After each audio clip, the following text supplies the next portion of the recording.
شروع اللہ کا نام لے کر جو بڑا مہربان نہایت رحم والا ہے۔ سورج کی قسم اور اس کی دھوپ کی، اور چاند کی جب وہ اس کے پیچھے چلے، اور دن کی جب وہ اسے روشن کر دے، اور رات کی جب وہ اسے چھپا لے،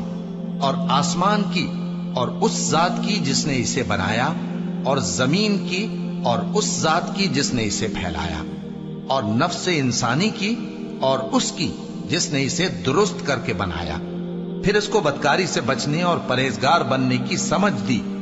کہ جس نے اپنے نفس کو پاک رکھا وہ مراد کو پہنچا، اور جس نے اسے خاک میں ملایا وہ نامراد رہا۔ قوم سمود نے اپنی سرکشی کے سبب پیغمبر کو جھٹلایا۔ جب ان میں سے ایک نہایت بدبخت اٹھا تو اللہ کے پیغمبر صالح نے ان سے کہا کہ اللہ کی اونٹنی اور اس کے پانی پینے کی باری سے خبردار رہو،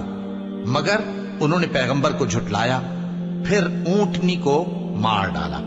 تو ان کے رب نے ان کے گناہ کے سبب ان کو نیست و نابود کر دیا، پھر سب کو برابر کر دیا، اور اللہ کو ان کے بدلہ لینے کا کچھ بھی ڈر نہیں۔